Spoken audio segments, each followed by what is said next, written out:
दादा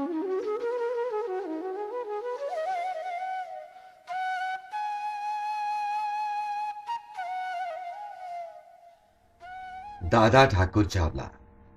दादा ठाकुर चावला 1931 में सिंध जे राणीपुर में एक शाहूकार ज़मींदार जे घर में जनम वरितो, जंहिंजे अंगण में एक अछनि गोरनि वारी गाॾी उन घर में रहण वारनि जे शान जो शाहिद बणिजी हमेशह बीठी हूंदी हुई। विरहाङे ठाकुर चावला खे सभु कुझु पुठियां छॾे हिंदुस्तान जी ज़मीन ते पेर रखण लाइ मजबूर कयो, पर ठाकुर हिमत न हारी। हथ में कुझु न हूंदे बि ज़िंदगीअ जी नए नमूने शुरूआत करे पंहिंजो धंधो बर्पा कयऊं, पर सिंधी साहित्य लाइ पंहिंजो प्यार कॾहिं न विञायऊं।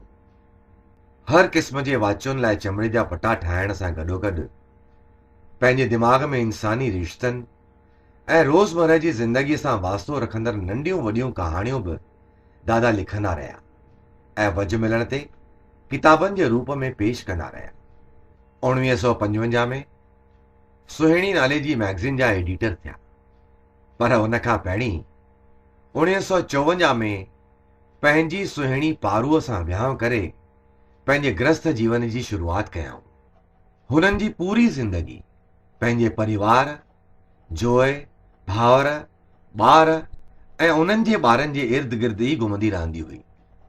जीअं त दादा पंहिंजी माउ खे नंढी उमिरि में ई विञायो हो, इन करे उन जी सिक शायदि दादा हिन नमूने पूरी करे रहिया हुआ।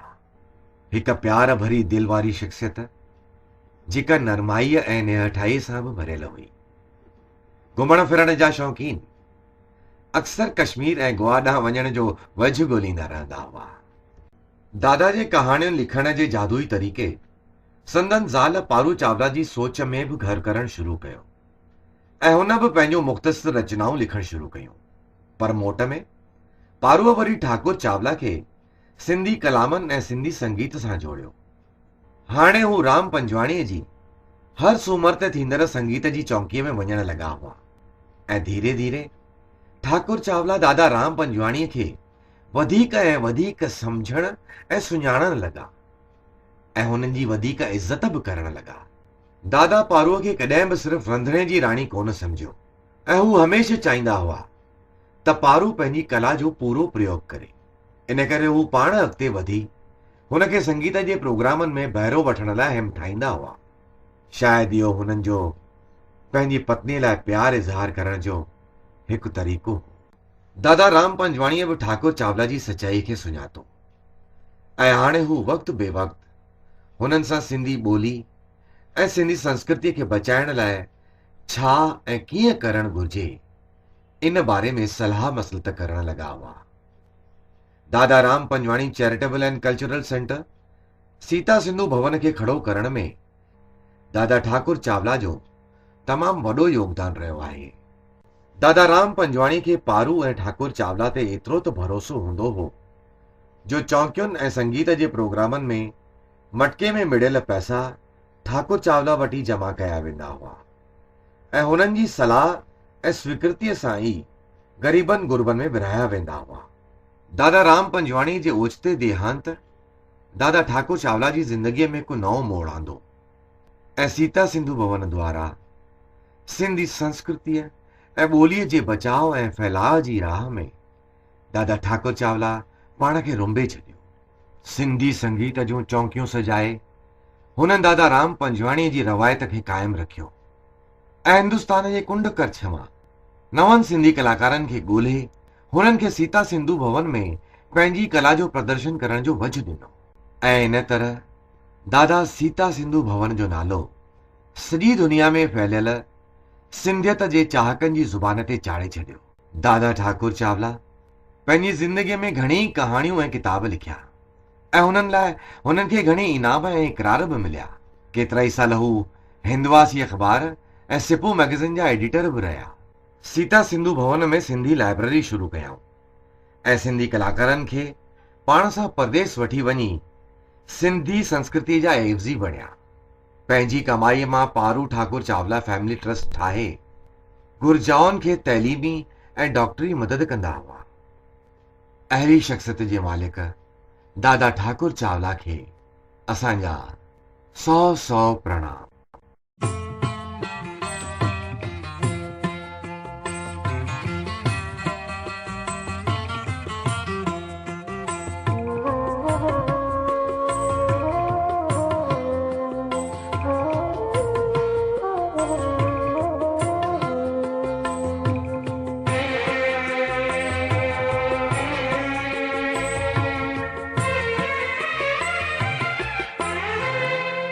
यादगिरियों संभाल कम ईंदई, यादगिरियों संभाल कम ईंदई, कंहिं विछोड़े जे साल कम ईंदई, कंहिं विछोड़े जे साल कम ईंदई, यादगिरियों संभाल कम ईंदई।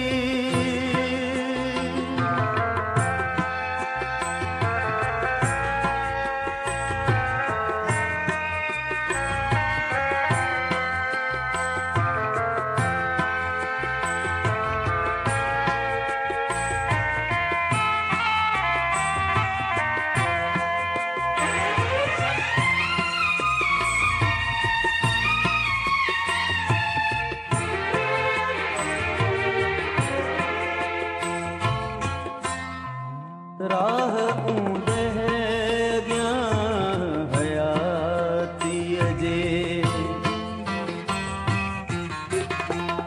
राह ऊंदे अॻियां हयातीअ जे, प्यार ॾींहुं मिसाल कम ईंदई, प्यार ॾींहुं मिसाल कम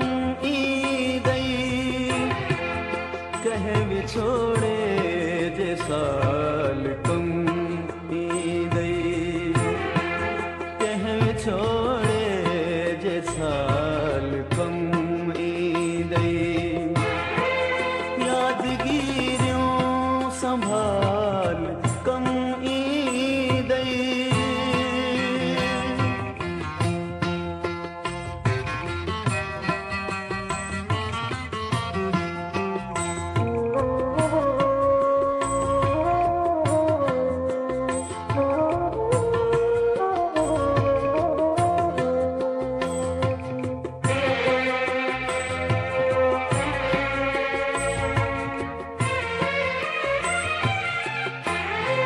कंहिं विछोड़े जे साल कम ईंदई।